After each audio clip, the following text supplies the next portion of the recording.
스가랴 10장 1절에서 7절까지 함께 봉독하시겠습니다.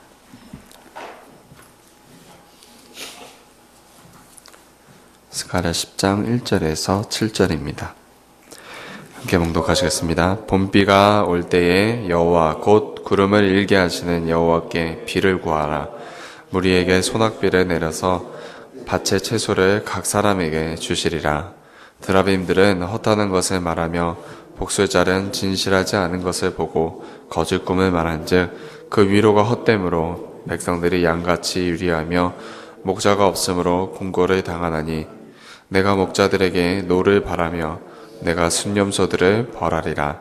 만군의 여호와가 그 무리 곧 유다 족속을 돌보아 그들을 전쟁의 준마와 같게 하리니 모퉁이 돌이 그에게서 말뚝이 그에게서 싸우는 활이 그에게서 권세 잡는 자가 다 일제히 그에게서 나와서 싸울 때의 용사같이 거리의 진흙 중에 원수를 밟을 것이라.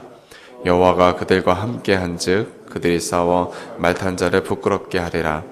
내가 유다 족속을 견고하게 하며 요셉 족속을 구원할지라. 내가 그들을 긍휼히 여김으로 그들이 돌아오게 하리니 그들은 내가 내버린 일이 없었음 같이 되리라. 나는 그들의 하나님 여호와라. 내가 그들에게 들으리라.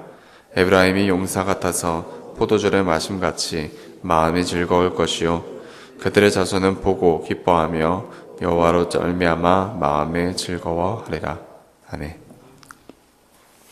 네, 저희가 함께 스가랴 말씀 봉독 읽었습니다. 스가랴 9장에서 14절까지는 포로 귀환 후에 성전을 지을 당시에 선포되었던 메시아 예언에 대한 후렴구들이 바로 저희가 읽을 9장에서 14장의 내용입니다. 그리고 그 중에서 10장, 오늘 읽은 말씀은 9장에서 하나님께서 보내실 그런 메시아의 구원 약속을 성도들에게 믿음으로써 굳건히 할 것을 당부하는 말씀으로 저희가 읽고 있습니다. 하나님께 구속받은 자가 무엇을 의지하고 그 삶을 견고히 할 것인가? 구원받지 않은 사람들이라면 하나님을 생명의 주인으로 믿지 못합니다.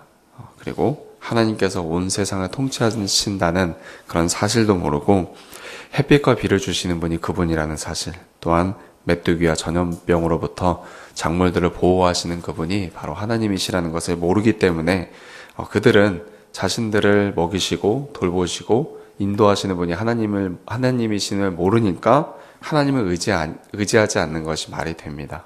하지만 우리는 공의로서 구원을 베푸실, 구장의 표현을 빌리자면 우리에게 겸손의 왕으로서 오신 그분을 믿는데도 불구하고 하나님을 의지하지 않는다는 그 모습이 참으로 안타까워 오늘 이 스가랴가 바로 이렇게 말씀을 전하고 있는 것 같습니다. 10장 1절에 보시면 단순한 부르짖음으로 이스라엘 백성들을 격려합니다.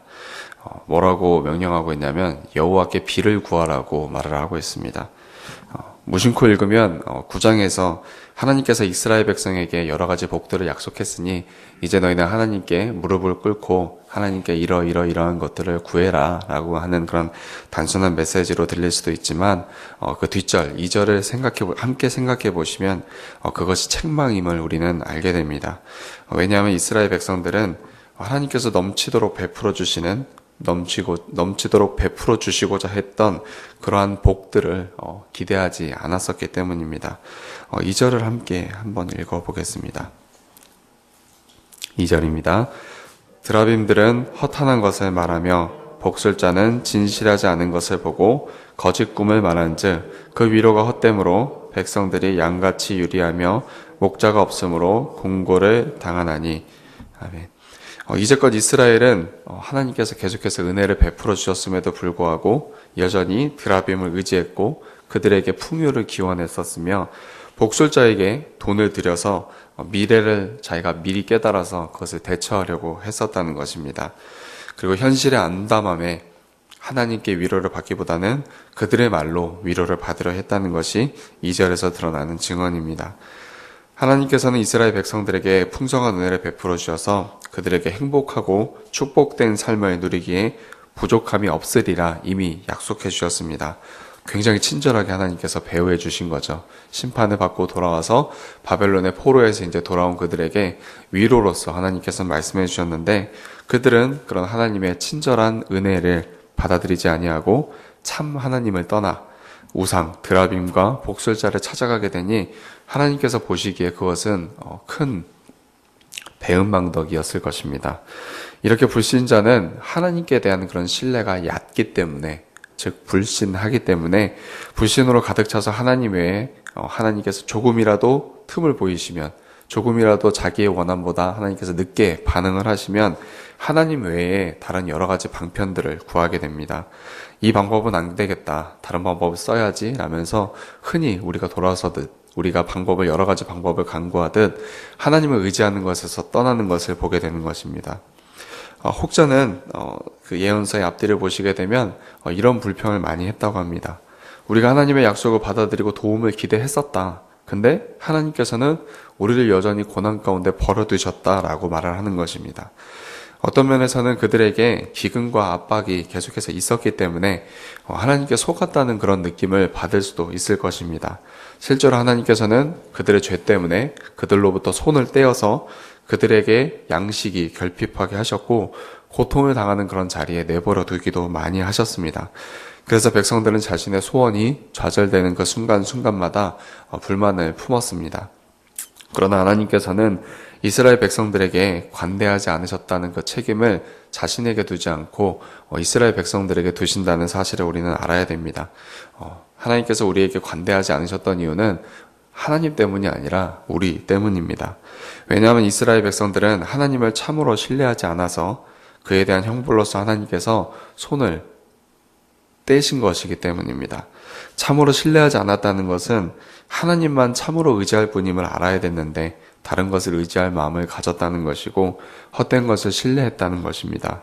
또한 하나님께서 내려주실 그 복이 자신들의 눈앞에 보이는 것으로만, 분명히 하나님께서는 그렇게 말씀하지 않으셨음에도 불구하고 눈앞의 것들에만 치중했기 때문입니다. 이스라엘 백성들은 이미 큰 환난, 바벨론 포로 생활이라는 큰 환난을 이미 겪은 자들입니다. 그래서 하나님 외에는 참되고 확실한 안식이 없다는 것을 이미 몇십 년 동안, 몇백 년의 과오를 거쳐서 깨닫게 되었습니다. 경험적으로 배웠습니다. 그럼에도 불구하고 예루살렘에서 돌아온 이스라엘 백성들이 여전히 하나님 외에 다른 것을 의지하는 배은망덕을 버리지 못한 것입니다. 매를 맞고도 지혜를 얻지 못하였기 때문에 그들의 어리석음은 이렇게 하나님의 책망을 받기에 마땅한 것이죠. 하지만 여기서 주목할 점은 선지자가 비를 구하라고 할 때 육신적인 필요만 구하라는 것이 아니라 다른 예언서에서 말하고 있듯이 하나님의 나라, 즉 하늘 왕국 주의 나라와 연관된 것임을 우리는 함께 생각해야 할 것입니다. 예수님께서는 교회를 향하여서도 기도의 형식으로 이것을 가르쳐 주셨죠. 하나님께 우리의 일용할 양식을 구하라, 이렇게 가르쳐 주셨었는데요. 우리는 하나님 아버지의 이름을 부르면서 매일 우리에게 필요한 양식을 구해야 됩니다. 자녀로서 그것은 당연한 것이죠. 따로 배우지 않아도 하나님의 자녀라면 누구든지 힘든 일을 당할 때에 하나님께 지혜를 구하는 것이 당연한 것이고, 어려운 시험을 당할 때에 그 시험을 잘 마칠 수 있도록, 이 어려움을 잘 지혜롭게 마칠 수 있도록 하나님께 구하는 것이 당연합니다. 또한 병으로 고통당할 때에는 하나님께 이 아픔이 사라질 수 있기를 구하는 것도 당연한 것입니다. 예수님께서는 모든 축복의 삶의 근원이시기 때문에 메시아의 오심으로 넘치는 양식과 평화가 함께 약속되는 것이지만, 그렇다고 해서 하나님이 이스라엘 백성들에게 항상 풍성한 양식만을 약속하셨다고 생각하는 것은 오해라고 예언서는 가르치고 있습니다. 또한 이 땅의 궁핍함으로 인해서 하나님께서 그 백성을 풍족하게 하시겠다는 그런 약속이 거짓이라고 생각하는 것도 오해라고 하나님께서 가르쳐 주십니다. 하나님께서는 늘 자기 백성을 높은 수준으로, 높은 성숙으로 하나님을 신뢰하는 것이 다른 것 이외에, 주님 외에 의지할 분이 없다는 것을 가르쳐 주길 원하신다는 사실을 우리는 알아야 합니다. 그래서 비를 내려서 그 백성을 풍족하게 하시겠다는 그런 세상적인 그런 복을 통해서 하나님께서 말씀하셨지만, 그것이 땅의 것만 사모하고 땅의 것만 구하는 것이 아니라 영적인 삶의 복을 바라보면서 영적인 삶의 복을 구하라는 것도 우리는 함께 알아야 됩니다. 그것은 예언서의 선지자들이 축복의 삶을 얘기할 때 항상 같이 말했던 것입니다. 그리스도의 왕국, 그리스도의 나라, 하나님의 나라를 바라보고 그 성격에 따라 판단하면서 이 본문을 바라보라 라고 말씀하시는 것입니다. 하나님께서는 이스라엘 백성들을 책망하실 때에 모든 백성들, 하나님을 떠났던 그 백성들을 다 책망하시는 것이 옳지만 3절 말씀부터 보시게 되면 그 목자들에게 노를 바라시는, 또 지도자들을 책망하시는 그런 하나님을 볼 수 있습니다. 왜냐하면 먼저는 하나님께서는 백성을 방황하게 만들었던 그런 지도자들에게 노를 바라신 것입니다. 그리고 그들이 양떼를 괴롭히고 포악하게 대하는 위정자들에게 순념소라고 부르시면서 예레미야에서 썼던 그런 표현인데, 순념소라 부르면서 하나님께서 화를 내시는 모습이 보입니다. 그러나 참 선지자와 하나님의 말씀을 멀리하면서 거짓 선지자와 악한 위정자들을 따르던 이스라엘이 하나님의 심판을 받지 않아도 된다는 것은 아닙니다. 악한 시대에도 성도는 참 선지자와 하나님의 말씀에 귀를 기울여야지 그들을 핑계 삼으면서 자신이 악에 빠진 것을 정당하다고 여겨서는 안 되는 것입니다. 그러나 하나님께서는 자기의 택한 자들을 끊임없이 염려하시는 분이라는 사실을 우리는 3절 뒷부분에서부터 알게 됩니다. 3절의 비유처럼 왕들이 그 당시의 왕들은 싸움터에 나가기 전에 자신이 타고 가게 될 그런 말을 늘 잘 돌보았다고 합니다. 그 말이 혹시나 병에 걸려서 혹시나 약해서 그 왕을 떨어뜨리게 되면 그 왕은 살기가 굉장히 힘들거든요. 왜냐하면 도망가거나 공격을 하거나 여러 가지 상황에서 말은 굉장히 중요한 역할을 했기 때문입니다. 그래서 왕들이 싸움터에 나가기 전에 그 말을 관심 있게 돌보고 또한 잘 살펴보았듯이 하나님께서도 용서받을 자격이 없는 그 백성들이지만 연약하고 허술한 그런 말들을 전쟁의 준마처럼 만들어 주시겠다고 하시는 말씀이 바로 3절입니다. 함께 봉독해 보시겠습니다. 10장 3절입니다. 내가 목자들에게 노를 바라며 내가 순년소들을 벌하리라. 만군의 여호와가 그 무리 곧 유다 족속을 돌보아 그들을 전쟁의 준마와 같게 하리니. 아멘. 네, 이렇게 유다 족속을 돌보아서 준마와 같이 만들어 주겠다고 하십니다. 이와 같이 하나님께서는 그 선하신 뜻을 따라서 버림받아야 할 자들에게는 심판으로 대하시지만 택한 자들에게는 도움심으로써 그들을 돌보시고 또한 이끌어 주십니다. 그렇게 하시면서 하나님께서는 자신을 바라보게 하시는 것이죠.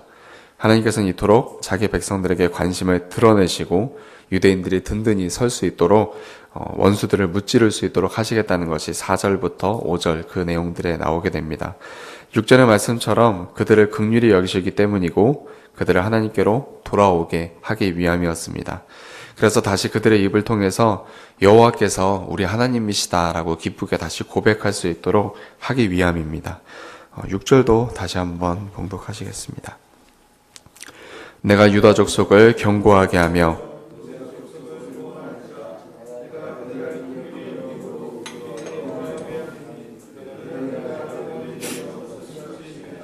나는 그들의 하나님 여호와라. 내가 그들에게 들으리라. 아멘.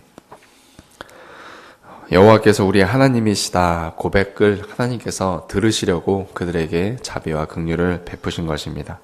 우리는 여기에서 교회, 즉 하나님의 택하신 자들에게 하나님께서 긍휼하심에 따라 보호하심 그 아래에 있을 때에는 풍성하고 견고하게 설 수 있으며 필요한 모든 것을 하나님께서 교회를 통해서 주님의 몸을 통해서 주님을 통해서 주시게 된다는 것을 확인하게 됩니다. 그래서 모든 원수들을 물리칠 수 있는 충분한 능력이 하나님으로부터 주님으로부터 부여된다는 것을 배우게 되고, 이스라엘 백성들도 5절 중간에 보시게 되면 여호와가 그들과 함께 한즉이라는 이런 조건문처럼 여호와 하나님의 도우심만 의지하는 법을 배워서 하나님과 함께 원수들을 무찌르고 풍요로운 삶 안에 거한다는 사실을 깨닫게 됩니다. 이 진리의 교훈이 우리에게 굉장히 유익하지만 안타깝게도 우리는 하나님의 약속을 생각할 때 자신의 짧은 인생 때문인지 하나님의 약속을 인내하지 못하고 항상 짧게만 생각하는 우리의 안목을 보게 됩니다. 그래서 하나님의 약속을 항상 짧은 시간 안에 제한하게 됩니다. 그래서 하나님의 도우심을 오해해서 하나님께서 원하시는 그 때와 그 필요가 있는데 그것을 불신하는 모습을 보이게 됩니다. 실제로 이스라엘 백성들도 여러분들이 보시면 아시겠지만 예언자들이 바벨론의 포로로부터 돌아오게 되면 하나님께서 큰 복을 내리시겠다고 약속해 주셨습니다. 선지자들을 통해서 바벨론에서 예루살렘으로 돌아오게 될 때 자신들이 모든 백성들 위에 뛰어나게 되고, 그러니까 이스라엘 백성들이 모든 백성들 위에 뛰어나게 되고 매사에 부유해지고 행복해질 것이라는 그런 이미지로 선지자들의 예언에 들었습니다. 그래서 이제 포로에서 복귀할 때 사람들은 굉장히 그 말씀에 의지해서 기쁨에 차 있었습니다. 하나님께서 약속하신 것을 빠른 시일 내에 보고 싶어서 그들은 열심을 발했었을 것입니다. 그러나 고향에서 돌아온 후에 그 일이 눈에서 보이지 않자 하나님께서 마치 자신을 속였다고 생각하는 것처럼 하나님께 원망하는 모습이 그 예언서 뒷부분에 보시게 되면 그러니까 바벨론 포로기에서 돌아온 상황에서 예언자들이 말했던 그런 내용들을 보게 되면 그 백성들 안에서 이런 불신, 이런 속상한 모습들이 많이 보이게 됩니다. 그러나 우리는 이 예언들을 생각할 때 그 소망과 기대가 우리들의 인생과는 비교되지 않을 만큼 어쩔 때는 긴 텀을 가지고 있다는 것을 기억해야 됩니다. 그리고 오늘 나오는 이 스가랴서의 이 여러 예언들도 사실은 그들이 눈앞에 당장 보이는 일들이 아니라 그리스도께서 세상에 오실 때, 물론 초림에서도 마찬가지이고 다시 오시게 된 재림의 그때야 적용이 되는 그런 말씀들도 있다는 것을 우리는 알아서 그것을 유보하면서 인내하면서 기다려야 됩니다. 하나님께서는 그 백성을 가혹하게 때로는 대하시고 그들의 불충성함을 심하게 징벌하시기도 하시지만 하나님의 보응이 영원하지 않다는 것을 오늘 말씀을 가르쳐 줍니다. 결국에는 하나님께서 자비를 베풀어 주시고 결국에는 하나님께서 자신의 백성들을 세워 주실 것입니다. 그래서 그 약속에 의지하고 구함으로써 하나님을 기다리고 하나님을 소망할 수 있도록 하나님께서는 계속해서 권면하고 계시는 것입니다. 얼핏 보면 굉장히 어려운 일 같습니다. 그죠? 눈에 보이는 아무런 결과가 없는데 어떻게 하나님만 의지하고 하나님만 소망합니까? 하나님께서는 이만큼 약속해 주셔서 제가 마음과 기대를 이만큼 품었었는데 어떻게 제가 그때까지 기다릴 수가 있습니까? 라고 이야기를 하지만 하나님께서는 선지자를 통해서 그 일이 어렵지 않다라고 말씀해 주십니다. 왜냐하면 이스라엘 백성들은 이미 하나님께서 그 약속을 실현해 주시는 그런 큰 기쁨을 맛보았기 때문입니다. 7절을 함께 봉독하시겠습니다. 7절입니다. 에브라임이 용사 같아서 포도주를 마심같이 마음이 즐거울 것이요 그들의 자손은 보고 기뻐하며 여호와로 말미암아 마음에 즐거워하리라. 아멘. 마치 천국의 약속이 주님의 재림의 때에 완벽하게 누리게 되지만 이때 당시에도 바벨론에서 돌아온 이 백성들은 천국을 맛보았고 또한 예수님이 이 땅에 초림으로 임하셨을 때에도 많은 이스라엘 백성들은 하나님의 나라가 이런 것이구나 라고 맛을 보게 되었으며 신약시대의 많은 성도들도 사도행전도 물론이고 지금 우리들도 마찬가지로 하나님의 천국을 미리 맛보면서 사는 자들입니다. 그것과 같이 7절 말씀처럼 포도주를 마심같이 마음이 기쁘게 할 것이라는 그런 하나님의 약속도 물론 이스라엘 백성들은 기대가 굉장히 컸겠죠. 자신들의 나라가 엄청 커져서 바벨론도 막 점령할 수 있을 만큼 그런 나라로서 자신들의 나라가 성장할 수 있기를 기대했을 것입니다. 하지만 그만큼은 아니라 하더라도 이스라엘 백성들은 굉장한 기적을 맛보았습니다. 세계 만방에 흩어져 있는 그 바벨론이라는 그 큰 칼에 의해서 흩어졌던 그런 백성들이 정말 놀랍게도 예루살렘으로 모두 모여지는 그 굉장한 광경을 그들이 맛보면서 성전이 세워지는 그 기쁨을 그들은 맛보았던 것입니다. 스가랴가 쓰여질 당시에는 백성들이 고통을 호소했지만 사실은 그들의 삶 속에서 기뻐할 수 있는 그런 충분한 내용들이 많이 있다는 것입니다. 이전에 자신의 상태를 돌아봤을 때 하나님께서 회복해 주시는 것이 너무나도 많았죠. 시편 기자도 시편 126편에서 고백하기를 시온의 포로를 돌리실 때 우리가 마치 꿈꾸는 것 같았도다라고 이야기를 하고 있습니다. 이스라엘 백성들은 비참하고 슬펐던 포로 생활에서 다시 모이는 기적을 맛본 것이죠. 큰 기쁨을 누린 것입니다. 그래서 하나님이 약속을 이루시는데 정말 이렇게 놀랍게 이루시는 분이시구나. 그것을 그들은 미리 맛보고 마치 포도주를 마시면서 기뻐했던 것처럼 큰 기쁨을 맛본 것입니다. 이렇게 구원의 시작은 우리들의 마음을 들뜨게 하지만 그래도 우리가 연약한 것은 여전히 원수들의 압박이 우리에게 있고 이스라엘 백성들에게도 그랬죠. 때로는 회복의 소망이 없어서 슬퍼할 수밖에 없는 상황이 우리 안에 놓일 때가 많다는 것입니다. 그러나 하나님께서는 이렇게 계속해서 자신의 구원과 자신의 기쁨을 맛보게 하시면서 온전한 회복이 이루어질 때까지 그들의 기쁨이 마르지 않고 항상 충만하게 될 것임을 우리로서 보게 하십니다. 그리고 이스라엘 백성들에게 인내를 가르쳐 주시기 위해 7절 하반절에 이러한 말구를 담아두셨습니다. 그들의 자손들이 보고 기뻐할 것이다 라는 이 말씀은 스가랴의 예언을 듣는 이 사람들은요, 귀로 듣고 있는 그런 내용들을 눈으로 보지 못합니다. 그러니까 하나님께서 베풀어 주실 그런 내용들을 눈으로 보지 못하지만 너희들의 자손들은 하나님의 이런 놀라운 역사들을 볼 것이다 라고 말씀을 하시는 것입니다. 그래서 하나님으로 말미암아 그들이 즐거울 것이니 너희들은 약속에 대해서 성급해 하지 말고 하나님의 역사를 인간의 그 짧은 역사 100년도 안 되는 그 역사 안으로 제한하기보다 하나님의 역사를 길게 생각하며 인내하면서 그날을 사모하라고 가르치고 있습니다. 실제로 당시 이스라엘 백성들은 그들이 생각지도 못한 일들을 그들의 후대가 보게 됩니다. 몇 가지 이야기를 들자면 하나님의 아들이 이 땅에 오시게 되시고 또한 이방인들이 돌아오게 되고 만민이 하나님을 아버지라고 부르게 되는 그 상황을 그들이 어떻게 상상이나 할 수 있었겠습니까? 근데 우리는 그 상상을 지금 눈으로서 보고 있습니다. 우리도 그 돌아온 이방인들 중에 하나잖아요. 그 놀라운 광경을 하나님께서 보여주셨듯이 너희들의 그 실제 하나님께서 약속해 주신 것을 우리는 보지 못할 수도 있습니다. 하지만 그리고 또 우리가 다 볼 필요가 없습니다. 왜냐하면 우리는 이제 이 시대를 살고 이 시대에 주님께서 주신 사명을 감당하면서 이제 하나님께서 우리를 부르실 때 우리는 그 나라에 가서 함께 그 날을 기다리면 되는 것입니다. 우리들의 자손이 그것을 맛보면 되는 것입니다. 이미 천국이라는 큰 복이 우리에게 약속되었기 때문에 굳이 이 땅에서 우리가 그 모든 것을 다 하나님의 약속을 다 성취해야 된다, 다 맛봐야 된다 하는 것은 어떻게 보면 우리가 지나친 과욕일 수 있습니다. 말씀을 마치겠습니다. 우리는 하나님의 백성들로서 마땅히 하나님을 의지하고 하나님을 기대해야 하는 자들입니다. 그러나 인간은 눈앞의 것밖에 보지 못하기 때문에 육신에 필요로 하는 것들에 마음이 깊어서 영적인 복을 자주 보지 못하는 것이 우리들인 것 같습니다. 하지만 저희가 교리를 통해서 많이 배우고 있죠. 우리가 주님을 통해서 얼마나 많은 것을 받아 누리고 있고 또한 받을 수 있는지를 배움을 받고 있습니다. 하나님을 향해서 진정 소망해야 될 것이 무엇인지 그것을 소망하면서 사는 저희들이 되었으면 좋겠고 마땅히 소망해야 될 것을 기대하면서 기다리는 저희들이 되었으면 좋겠습니다. 또 하나님께서 속히 이루어 주시지 않는다는 이유로 오직 의지해야 될 분이 한 분이시라는 것을 이미 성경 가운데서 많이 배웠는데 하나님 외에 다른 것을 찾아 나가는 그런 어리석음이 우리 안에 없었으면 좋겠습니다.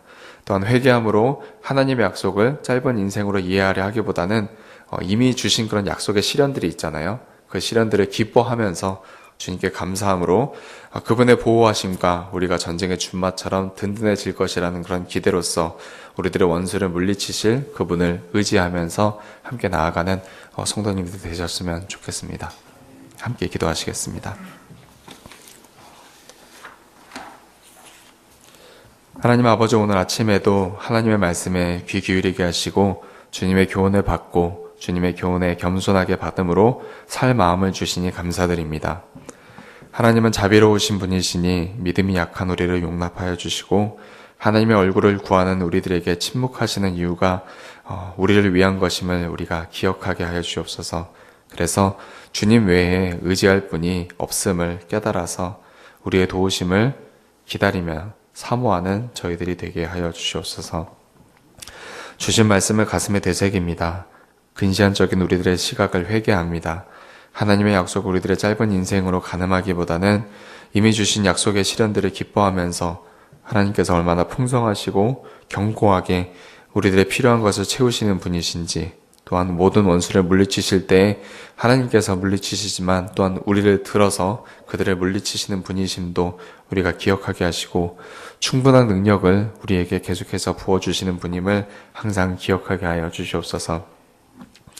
선물로 주신 날들을 주님의 뜻을 따라 살기를 원합니다. 아직 연약한 우리들에게 큰 은혜를 더해 주셔서 주님의 뜻대로 살 수 있도록 우리의 기도를 들어주시고 그 아들의 우리에게 심으신 주님을 항상 신뢰하면서 살아가게 하여 주옵소서. 감사드립니다. 예수님 이름으로 기도드렸습니다. 아멘. 하늘에 계신